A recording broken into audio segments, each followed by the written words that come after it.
Na godina Jimmaa aanaa Limmuu Kossaa bulchiinsa magaalaa Limmuu Gannat keessatti argamna jechuudha.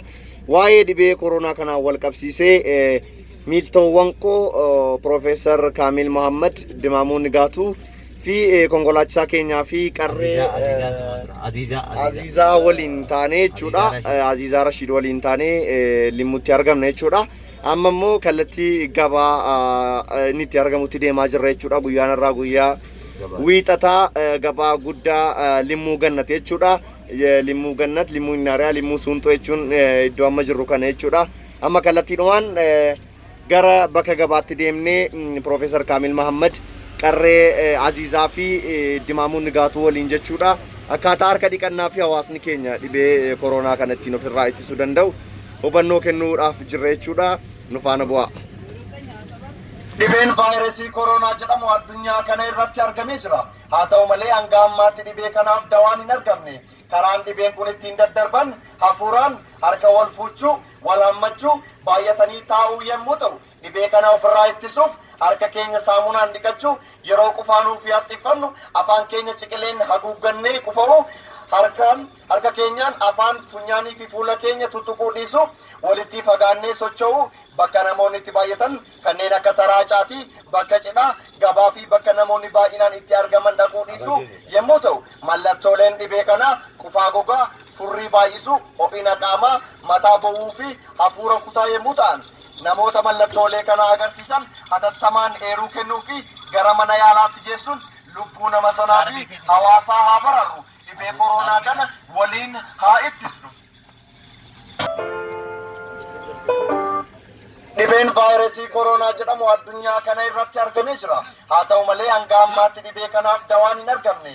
Karaan dhibeen kun ittiin daddarban hafuuraan, harka wal fuudhuu, wal hammachuu, baay'atanii taa'uu yommuu ta'u, dhibee kana ofirraa ittisuuf harka keenya saamunaan dhiqachuu, yeroo qufaanuu fi haxxifannu afaan keenya ciqileen haguuggannee qufa'uu, harka keenyaan afaan, funyaanii fi fuula keenya tuttuquu dhiisu, walitti fagaannee socho'uu, bakka namoonni itti baay'atan kanneen akka taraacaatii, bakka cidhaa, gabaa fi bakka namoonni baay'inaan itti argaman dhaquu dhiisu yommuu ta'u, mallattooleen dhibee kanaa qufaa gogaa, furrii baay'isuu, ho'ina qaamaa, mataa bowwuu fi hafuura kutaa yommuu ta'an, namoota mallattoolee kana agarsiisan hatattamaan eeruu kennuu fi gara mana yaalaatti geessuun lubbuu nama sanaa fi hawaasaa haa bararru. Dhibee koronaa kana waliin haa ittisnu. Kana agarsiisan hatattamaan eeruu kennuu fi gara mana yaalaatti geessuun lubbuu nama sanaa fi hawaasaa haa bararru. Dhibee koronaa kana waliin haa ittisnu.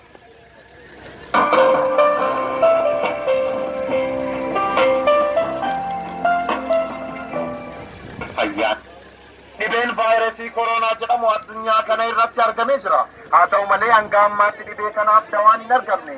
Karaan dhibeen kun ittiin daddarban hafuuraan, harka wal fuudhuu, wal hammachuu, baay'atanii taa'uu yommuu ta'u, dhibee kana ofirraa ittisuuf harka keenya saamunaan dhiqachuu, yeroo qufaanuu fi haxxifannu afaan keenya ciqileen haguuggannee qufa'uu, harka keenyaan afaan, funyaanii fi fuula keenya tuttuquu dhiisu, walitti fagaannee socho'uu, bakka namoonni itti baay'atan kanneen akka taraacaatii, bakka cidhaa, gabaa fi bakka namoonni baay'inaan itti argaman dhaquu dhiisu yommuu ta'u, mallattooleen dhibee kanaa qufaa gogaa, furrii baay'isuu, ho'ina qaamaa, mataa bowwuu fi hafuura kutaa yommuu ta'an, namoota mallattoolee kana agarsiisan hatattamaan eeruu kennuu fi gara mana yaalaatti geessuun lubbuu nama sanaa fi hawaasaa haa bararru. Dhibee koronaa kana waliin haa ittisnu.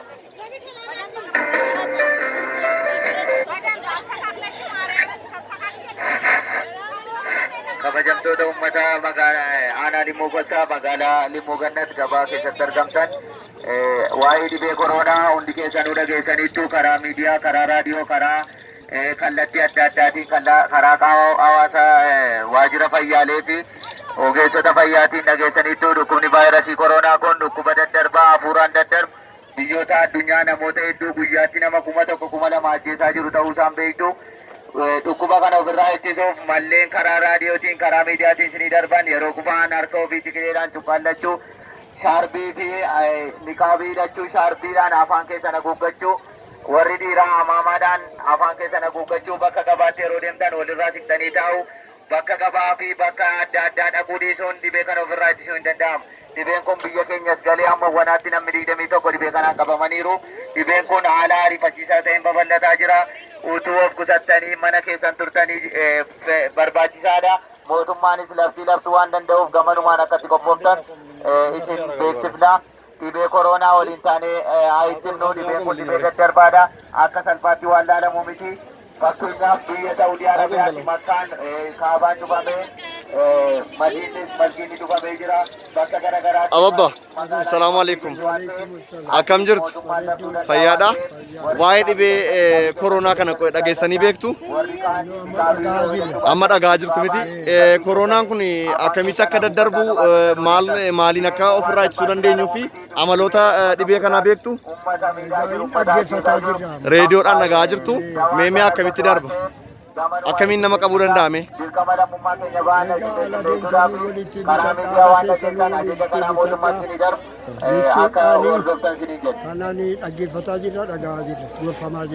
Egaa dhibeen kun karaaleen ittiin daddarban hunduma keessatti dhaga'ama miti jiru. Karaa dhibeen kun ittiin daddarbu isinitti himaa. Tokkoffaan dhibeen kun biyya Chaayinaa bakka magaalaa Yuhan jedhamtu keessaa dhufe hanga ammaatti lubbuu kumaatamaan lakkaa'aman fixeera. Dhukkuba kanaan namni qabame gara nama 700 jechuudha. Itoophiyaa keessattis namni 21 qabameera jechuudha hanga har'aatti.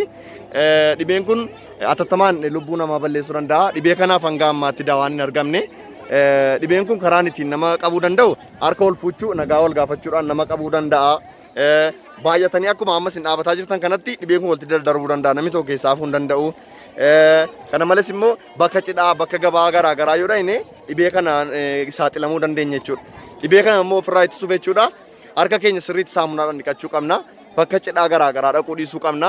Bakka gabaa garaa garaa bakka namni itti baay'atu dhaquu dhiisuudhaan dhibee kanarraa of eeguu dandeenya jechuudha. Amaloonni dhibee kanaa yookiin immoo namni dhibee kanaan qabame amaloota akkamii agarsiisuu danda'a? Maal dhageessuu danda'a kan jedhuuf qufaa gogaa beektu miti?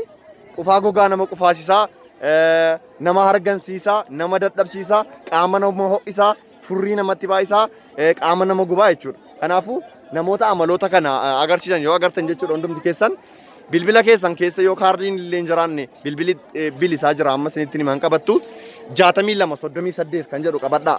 Hundumti keessan 6238 qabattanii 6238 tolaan bilbiltanii jechuudha. Eeruu kennitu jechuudha. Atattamaan ambulaansiin dhufee nama sana fudhee waajjira fayyaa geessee akka lubbuun saafu godha jechuudha. Yoo isin 6238 bilbiltan tola jechuudha. Ambulaansiin bakka isin jirtan dhufee nama kana gara mana yaalaatti geessa. Kanaafuu hundumti keessan dhibee vaayirasii kana ofirraa ittisuuf jechuudha. 6238 tolaan bilbiltanii argachuu dandeessu. 6238 isinii galeera miti? Yaa 6238 6238 qabadhaa. እሺ ኦሮምኛ ለማትሰሙት ደግሞ በአማርኛ ልድገምላችሁ። ያ የኮሮና ቫይረስ እንግዲህ ዓለማችን ላይ ከተከሰተ ሰንብተዋል ማለት ነው። እስካሁንም ችግር የለውም ስሙኝ፣ እኔ ደግምላችኋለሁ።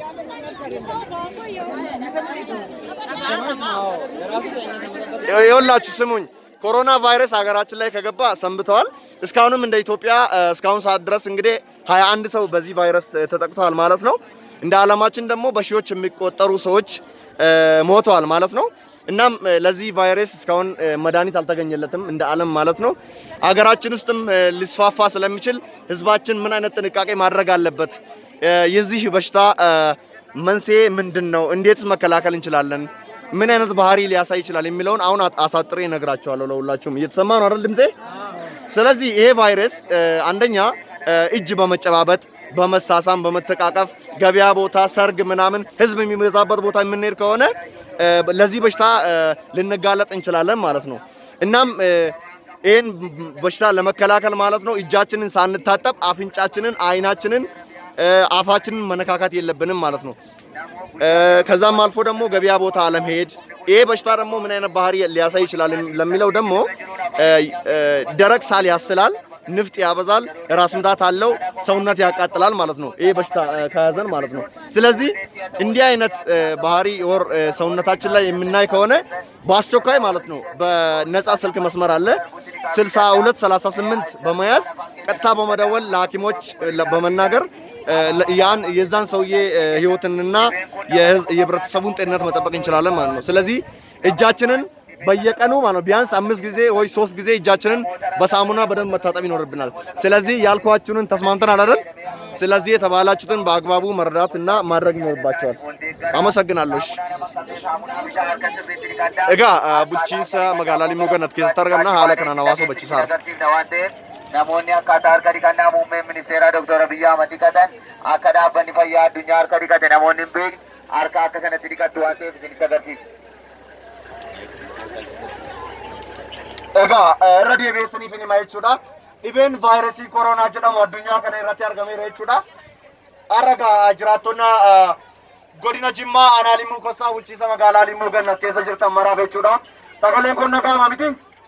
Dhibee vaayirasii koronaa kanarraa of eeguuf jechuudha. Maal gochuu qabna kan jedhu tokko lamaan isin hubachiisa jechuudha. Maaliif akka dhufne sitti? Tokkoffaa magaalaa Jimmaarraa kan nuti kaanee dhufne jechuudha. Waa'ee dhibee vaayirasii koronaa kana isin hubachiisuudhaaf dhufne jechuudha.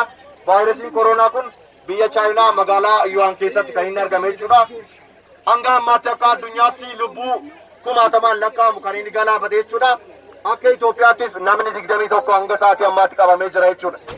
Kanaafuu dhibee vaayirasii koronaa kana ofirraa eeguuf hawaasni aanaa Limuu Kossaas ta'ee hawaasni addunyaa kana maal gochuu qaba kan jedhu sinatti hime jechuudha. Tokkoffaa dhibee kana ofirraa ittisuuf harka wal hin cabbatina. Amma maal godha harkaati? Kaas harka kee. Harka wal cabbatuudhaan dhibee kana walirraa walitti dabarsuu dandeenya. Tokko. Lammaffaa harka keenya osoo hin dhiqatin jechuudha. Afaan, funyaanii fi fuula keenya tuttuquu hin qabnu jechuudha. Darbee sadaffaan jechuudha bakka gabaa, bakka cidhaa, bakka moolidaa, bakka garaa garaa dhaquudhaan dhibee kanaaf saaxilamuu dandeenya jechuudha. Dhibee kana amaloonni dhibee kana qufaa gogaa qaba, nama haqqiffachiisa, mataa bowwuu qaba, dhagna nama go'a jechuudha. Dhibee kanaaf yoo qabamne jechuudha. Namoota amaloota akkasii qaama isaanii irratti agarsiisan yoo agartan jechuudha. Hatattamaan yoo bilbilli keessan kaardii illee of keessaa hin qabu ta'e 6238 qabadhaa bilbila kana hundumti keessan 6238 irratti tolaan bilbiltanii eeruu kennuudhaan lubbuu nama sanaa fi hawaasaa guutuu hambisuu dandeessu jechuudha. Kanaafuu harka keessan saamunaadhaan sirriitti dhiqattanii dhibee kanarraa of eeguu dandeessu. በአማርኛ ደግምላችኋለሁ። ይሰማል አይደል ድምጼ? እንግዲህ ኮሮና ቫይረስ የሚባል በሽታ በዓለማችን ላይ ከተከሰተ ሰነባብተዋል ማለት ነው። ኮሮና ቫይረስ እንግዲህ እስካሁን በዓለማችን ላይ በሺዎች የሚቆጠሩ ህዝቦችን ጨርሰዋል ማለት ነው። ሀገራችንም ከገባ እስካሁን 21 ሰው በዚህ በሽታ ተጠቅተዋል ማለት ነው። የዚህ በሽታ ባህሪና ይህን በሽታ ለመከላከል ምን ማድረግ አለብን የሚለውን እንደሚከተለው ነግራቸዋለሁ። ይሄ በሽታ በመጨባበጥ ሰርግ ቦታ፣ ገበያ ቦታ፣ ህዝቦች ሰዎች የሚበዙበት ቦታ በመሄድ በሰፊው ሊተላለፍ ይችላል ማለት ነው። ይሄ በሽታ ይህን በሽታ ደግሞ ለመከላከል ሰርግ ቦታ፣ ገበያ ቦታ፣ ሰው የሚበዛበት ቦታ ባለመሄድ ይህን በሽታ መከላከል እንችላለን። እጃችንን በሳሙና 4፣ 3፣ 5 ጊዜ መታጠብ አለብን። ሰው አለመነካካት፣ ባለመጨባበጥ ይህን በሽታ መከላከል እንችላለን ማለት ነው። የዚህ በሽታ ባህሪ ደግሞ ምን ማሳየት ይችላል ለሚለው ደረቅ ሳል ያስላል፣ ያስነጥሳል፣ ራስ ምታት አለው፣ ያደካክማል፣ ብዙ ነገሮች አሉት ማለት ነው። እና እንዲህ አይነት ባህሪ በሰውነቱ ላይ የታየ አካል ካለ በአስቸኳይ በነፃ ስልክ መስመር 6238 ያዙ። 6238 በነፃ ስልክ መስመር በመደወል ለጅማ ዩኒቨርሲቲ ባለሙያዎች በመናገር በአስቸኳይ አምቡላንስ መጥቶ የዛን ሰው ህይወትና የማህበረሰቡን ጤንነት መጠበቅ እንችላለን ማለት ነው። ስለዚህ እጃችንን በሳሙና በመታጠብ ጤንነታችንን ርቀታችንን ጠብቀን በመራመድና ገበያ ቦታ ህዝብ የሚበዛበት ቦታ ባለመሄድ ይህን ኮሮና ቫይረስ መከላከል እንችላለን። ከናፉ ጅራቶኒ ጎድነ ጅማ አና ሊሙ ኮሳ መጋላ ሊሙ keessatti argamtan dhaamsa isinii dhageessaniitu miti kanaafuu harka keessan saamunaadhaan niqadhaa. warreen niqaabii qabdan baay'ee filatamaadhaanus kunoo haala kanaan uffannee jirra jechuudha. niqaabiidhaan warreen immoo amantaa biraa hordoftan iskarbii keessanii fuula keessan haguuggachuu qabdu jechuudha. atis kanaan gara keessaatti afaanii funyaaniin jechuudha dhibeen kun hin seenu jechuudha yoo haguuggan. kanaaf amma gara Piroofeesar Kaamil Muhammad isin dabarsaa dhaamsa gabaabduu isaan isinii dhaamanii sana booda waan isiniin jedhame jechuudha. harka keenya saamunaadhaan akkaataa ittiin dhiqachuu dandeenyu isin agarsiisna jechuudha.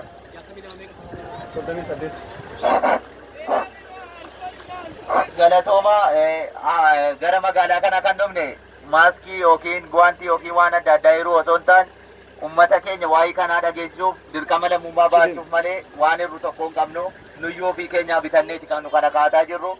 Kana kaachuu osoo hin ta'in kan dhukkuba walirraa akka hin dabarre godhu tokko waan qabdaniin afaan keessan haguuggachuu, gabaa dhaquu dhiisuu, bakka namni itti baay'atu dhaquu dhiisuu waan amma obboleessi keenya artiist Abdiinii fi Jaallee Dimaamuun nutti himan hojiirra oolchuu waan reediyoo irraa dhageessan hojiirra oolchuun. An kanan itti dabalu gaafa galtan maatii keessan harka dhiqachiisuu. Ijoolleen utuu harka waliin dhiqatin akka manatti ol hin saamunaadhaan isayyuu akkamitti akka dhiqatan isinitti agarsiifnaa akka sanatti sirriitti saamunaadhaan dhiqatanii manatti akka ol seenan. Nama mana keessan dhufe akka salaamataan fuune. Biyya alaatii adufu, jimmaa adufu, limmuu adufu ittiin siqinaa irraa fagaadhaa. Maaliif dhukkubni kun limmuunis galuu danda'a. Al tokko nama tokko qabnaan namanni arge hunda meetira lamarraa fakkeenyaaf anuun qabam isa qabuu danda'a asii qabuu danda'a jechuudha. Meetira lamarraa darba jechuudha hafuura. Qilleensa keessa isaatii 8 tura namni hin ajjeefne hin jiru. Qorannoon ammallee qorateen finnee dhukkubni kun balaafamaadha. Makkaan Saawudiin cufamuun ergaa guddaa nu qaba jechuudha. Masgiinni Makkaa cufameera namni tokko sagadaan jiru. Sababni isaa dhukkubni kun bala ta'u. Banneen amantii kamuu akka namni hin dhowwameera jechuudha. Kan kiristaanaa ta'u kan musliimaa ta'u kamuu.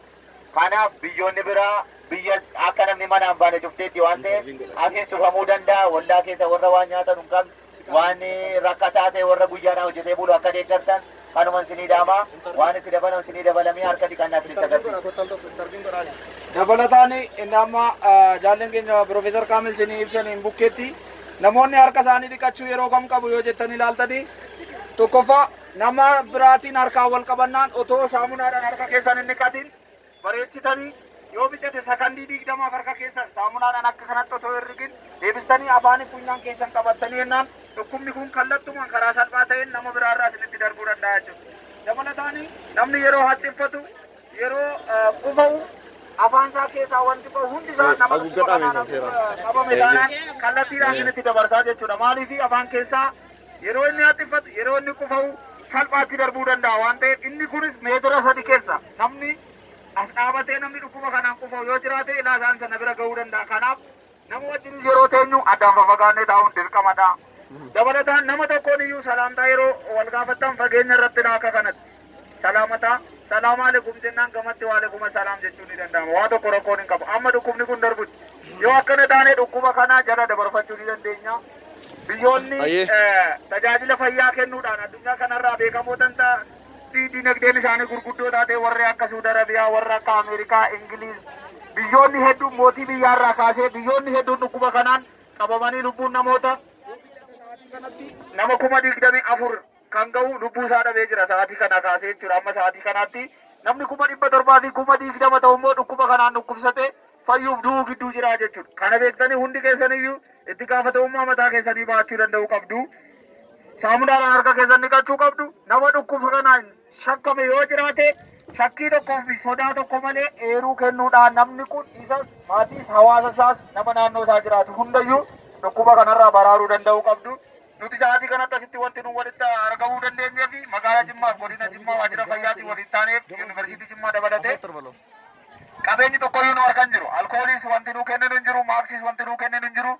Hojii tola ooltummaa hojjetaa jirra.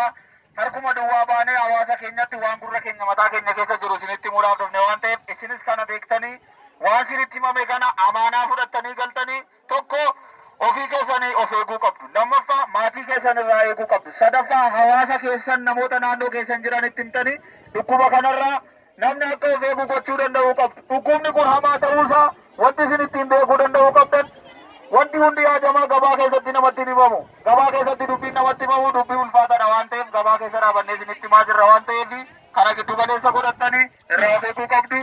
Rabbi najaanu hawaasu isiniin jedha. Galatooma ulfaadha. Ayyeega assalaamu alaikum warahmatullah. Waa'ee dhibee vaayirasii koronaa kana gaanga ammaatti isinitti himnee jirra. Mee maal hubattan amma waan asii ergaa isinii darbe irraa jechuudha. Wanni na hubanne harka saamunaadhaan sirriitti dhiqachuu. Inni dhaga'amu sagalee keessan ol fuudhaa. Wanni na hubanne harka saamunaadhaan yeroo yoo ta'e sekondii 20 keessa susukkummachuu. Harka ofii. Salaamataa fuulleetti jechuu. Dhiisuu. Salaamataa jedhanii wal bira darbuu. Kanaan alatti kanarratti dhukkubni kun biyyarraa eegamuu danda'a kan jedhudha. Okay. Egaa maal gochuu akka danda'amu bartaniiti yoo keessummaan iddoo biraatii dhufee dubbisuu dhiisuu halaala. Mucaa keessanillee yoo ta'e harkaan fuudhinaa jechuudha. Ayyee galatoomaa. Isinis egaa asirratti baay'attanii dhaabachuun hin barbaachisu warreen shamarranii keenya fuula keessan jechuudha waan kanaan biifachuudha haguuggachuudha kan isin qabdan jechuudha. Namni fuullee dhaabate yoo xifate dhibee kanaaf saaxilamuudha kan isin dandeessan jechuudha. Assalamu alaikum. Waa'ee dhibee koronaa kana dhageessanii beektu? Natti ma dhageessanii beektu? Ammuma riif dhageessan malee waa'ee dhibee koronaa kana homaa kana dura hubannoo hin qabneen dhageenya jechuudha sin. Egaa sinittiin amma tokko lama jedhee jechuudha. Vaayirasii koronaa jechuun biyya Chaayinaa magaalaa Yuhan keessaa kan dhufedha. Hanga ammaatti lubbuu 24,000 ol kan ajjeesedha jechuudha. Itoophiyaa keessas kan erga galee hanga ammaatti jechuudha nama 21 galaafatee jira jechuudha. Kanaafuu akkamittiin dhibee kana ofirraa ittisuu dandeenya? Dhibeen kun akkamitti darbuu danda'a kan jedhu isinitti hima jechuudha. Dhibeen kun harka wal fuuchuu, bakka gabaa dhaquu, bakka cidhaa dhaquu, bakka moolidaa garaagaraa dhaquu, bakka moolidaa garaagaraa dhaquudhaan dhibee kanaaf saaxilamuu dandeenya jechuudha. Yoo immoo akka carraa mucaan keessan Finfinnee jiraatee yookiin Jimma jiraatee yookiin Limmuun jiraatee mana dhufe harkaan cabbaxinaa, harkaan fuudhinaa hin barbaachisu jechuudha. Afaanii funyaan keessan akkuma ammas niqaabii kaa'attanii jirtan niqaabiin kun dhibee kana hambisuuf gahee olaanaa qaba jechuudha. Anis kun akkuma keessan hidhadheen jira jechuudha maaskiin ofirraa qaba jechuudha. Kanaafuu warreen immoo niqaabii hin hidhanne akka intaloo sana iskarbii keessaniin afaan keessaniidha jechuudha kan isin qabdanu harka keessan guyyaatti jechuudha. Yeroo lama sadii saamunaadhaan sirriitti dhiqachuudha kan isin qabdanu iddoo gabaa kana boodan dhufinaashi waan isin barbaachisu waan nyaataa waan dhugaatii waan barbaachisan bitadhaa mana kaa'adhaa. Yoo amma fakkeenyaaf namni tokko as keessaa qabame hundumti keenya dhibee kanaan qabamuu dandeenya jechuudha. Kanaafuu harka keenya immoo otoo saamunaadhaan hin dhiqatin jechuudha afaan funyaan fuula keenya tuquun dhibee kanaan nu saaxiluu danda'a. Kanaafuu namoonni immoo amalli dhibee kanaa immoo qufaa gogaa nama qufaasisaa mataa bo'uu cimaa qaba nama haxxiffachiisaa dhayina nama dadhabsiisaa jechuudha. Yoo amala dhibee kanaa nama qabu agartan jechuudha. Bilbila keessan keessaa yoo kaardii illee hin qabaanne yoo kaardii illee hin qabaanne 62 tolaan jechuudha. Tolaan bilbiltanii beeksistanii ambulaansiin dhufee namicha sana fuudhee lubbuu isaa sin hambisaa lubbuu keessanis sin hambisaa jechuudha. Kanaafuu 62 irratti bilbila qabachuudhaan bilbiluudhaan jechuudha eeruu kennuu dandeessu waan nama isinitti kana mana keessan galtanii jechuudha. Ijoollee keessan harka dhiquu qabdu akka isaan manaan baane akka isaan harka namaan fuune akka isaan waliin dhunganne gorsuu qabdu. Kanaafuu waluma mana galtan harka dhiqachiistu mitiire walii galla miti kanatti. Kanaafuu yoommoo eeruu yoommoo nama amaloota dhibee kanaa qabaatan agartan bilbila tolaa jechuudha. 62 yoo bilbiltan tolaan ambulaansiin dhufee isin yaalchisuu danda'a. Galatoomaa waan isiniin jedhu hojiidhaan agarsiisa. Ayyee ulfaadhaa. Galatoomaa amma sagantaa harka dhiqannaa isinitti achi baanee agarsiifna. Warri hin beekne ol barsiisaa walitti agarsiisaa jechuudha. Dhumaasii fi dhalataa dhumaanaa kana gara cimmeetti dhalatedha. Waa'een uummata keenyaa nu galcheechuudhaa fi obboleessi keenya Dimaamuunis dhalataadhuma godina kana aanaa Qarsaati. Obboleettiin keenya Aziizaan dhalattuudhuma magaalaa kanaati. Waa'ee dhibee kanaa isin hubachiisuudhaaf magaalaa kana dhufnee waan dhageessan kan uummata keenyaa jechuuf dhibeedhaa isaatiillee mana taa'uutu dandeenyu dhufne waan ta'eef waan isinitti hime waan reediyoodhaan dhageessan hojiirra oolchuun dhibee kanarraa akka ofitti ibsan dhumaatiin malle koleeraadha dhibeen kun golfaadha waan ta'eef nama baay'ee fixee deema waan ta'eef gamanumaan akka irraa of ittisan waan bulchiinsi gandaa mootummaan kantiibonni magaalaa qaamni nageenyaa fi ogeessonni fayyaa isinitti himan akka hojiitti ibsan kabajaa isin gaafan.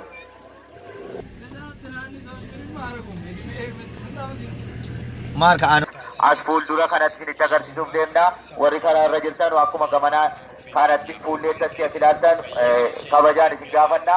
Abbaan gadaa as jiru manuma abbaa gadaa fuulduratti isin agarsiifna. Isaanis dhiqatanii nu agarsiisu. Akkaataa dhiqannaa dhibee koronaa dargaggoo Dimaamuun.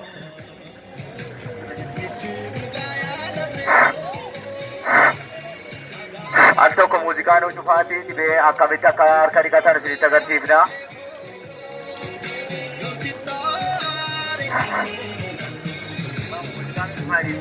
Muuziqaan ufa cufaa amma dargaggoo Dimaamuun akkaataa harka dhiqannaa nutti agarsiisuuf deema. Namoonni naannoo kana jirtan walirraa meetira 2 fagaadhaa dhaabadhaa. Ammuma walirraa fagaadhaa dhaabadhaa maaliif waan hojjennu hojiitti hiikne malee dhukkuba kana walirraa ittisuu hin dandeenyu. Harka isaa bishaaniin dibataa jira. Achumaan saamunaa dibataa ilaala akkaataan itti dhiqatu. Saamunaa dibatee harka isaa jiifataa barruu isaa irratti sirriitti saamunaadhaan jiifataadha. Achiin akka eega jiifateef quba gidduudhaa baafata jechuudha. Karuma barruutiin quba gidduudhaa ilaala akka itti baafatu. Quba gidduudhaa baafataa jira. Sirriitti baafataadha. Vaayirasiin bakka inni taa'u hunda barbaadee irraa dhiqee baasaa jechuudha. Achiin quba gidduu karaa barruu irra keessaati. Dugda harkaarraan dhiqataadha. Achiin abbudduu gidduudhaa baasa jechuudha dhibee kana. Abbudduu gubbaadhaa baasaa jira. Abbudduu gidduu sintaa barruurraa molaalaa akkan itti baasu qeensaan irraa baasaadha. Vaayirasiin kun bakka sana ta'a. Si'a baay'ee dhiqannee harka keenya hoo dhiqanne malee ennaa fuula keenya qaqqabnu afaan keenya qaqqabnu funyaan keenya qaqqabnu vaayirasiin kun gara funyaaniif afaaniin ishee gara somba keenyaatti gad darbuun miidhaa nurraan ga'uu danda'a. Obboleessi keenya akka bakka kanatti mul'atutti darbu.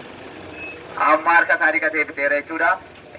Amma artiist Abdii Geetaachoo waloona dhalataa magaalaa godina kanaati aanaa kanaati barreessaa kitaabaati sababuma sodaa dhukkuba kanaatiin uummata keenya barsiisuuf gara na dhufe harka isaa dhiqateera.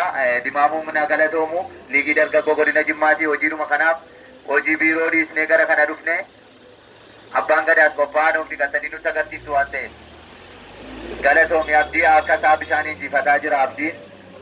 Artiist Abdiin gurbaa ol guddataa kallattii garaagaraatiin tajaajila hawaasaa tajaajilaa waan ta'eef nu hordofaani. Barruu isaarraa sirriitti saamunaa sirriitti harkatti dibataadha. Achiin quba gidduudhaa baafata jechuudha. Quba gidduudhaa baafataa jira. Achiin abbudduu irra keessaan baafata barruu irra keessaatiin ilaala akkan itti baafataa jiru. Bakka vaayirasiin ta'u akkuma jaallee Dimaamuun dhiqate akkuma muummeen ministeeraa Dr. Abiyyi Ahmad dhiqatanii nu agarsiisanitti dhiqataa jira. Amma abbudduu gidduudhaa baafata jechuudha. Abbudduu gidduudhaa bakkuma vaayirasichi taa'udha. Vaayirasichi bakka kanaa fa'i ta'a.